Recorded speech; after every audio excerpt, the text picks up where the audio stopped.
The best way to protect your bicycle against theft is a heavy-duty lock. A U-lock is the most secure option. Unlike a cable or chain lock, you can't quickly sever a U-lock with a pair of bolt cutters. It takes large, conspicuous tools, not something a thief can likely get away with unobserved. U-locks come in various sizes, so that you can lock your bike to different structures, from thin bike racks to thicker tree trunks. The shackle and lock are made of hardened, high-alloy steel, which is resistant to cutting, sawing, and twisting. To shape the shackle, workers load steel bars into a computer-guided bending machine. The machine applies more than 25 tons of force to bend the bar into the shape of a U.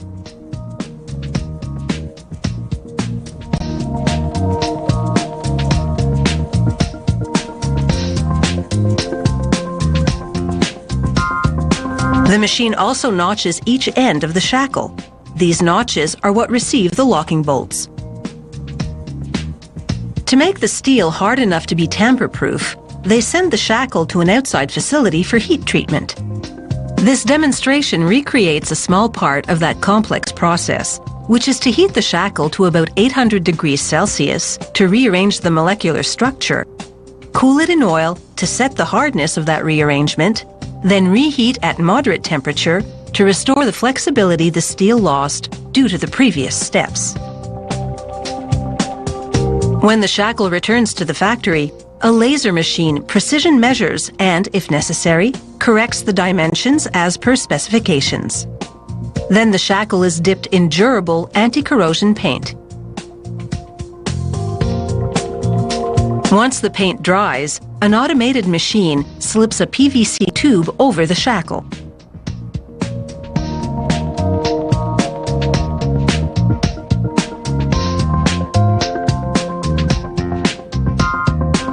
Next, they screw a plastic bracket to one end of the shackle. This connects to a corresponding bracket you screw to your bike frame to mount the lock on the bike when you're cycling.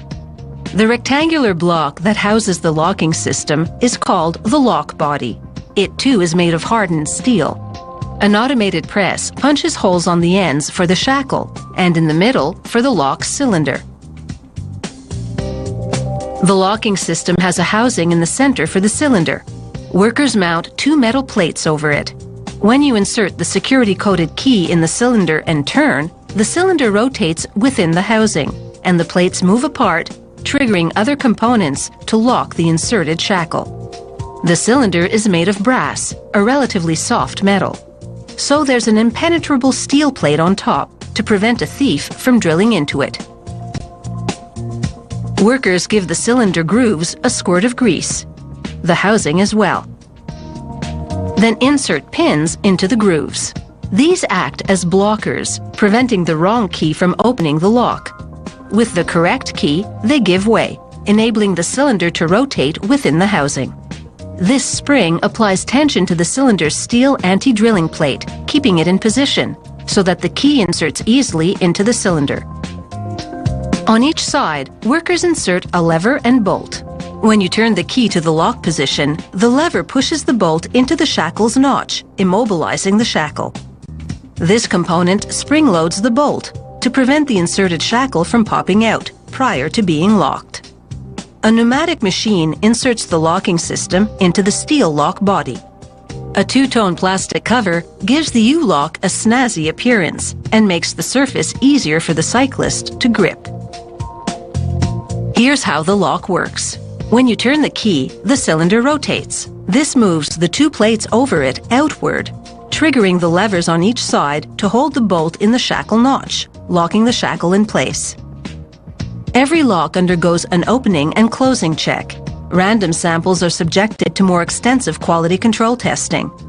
It takes 13 tons of cutting force to break the steel, far more than even this larger than typical bolt cutter can apply. This torsioning machine measures how much twisting the U-lock can withstand. A bike robber would have to apply more than 160 kilograms of force with a crowbar. The bike owner, on the other hand, needs only the coded key.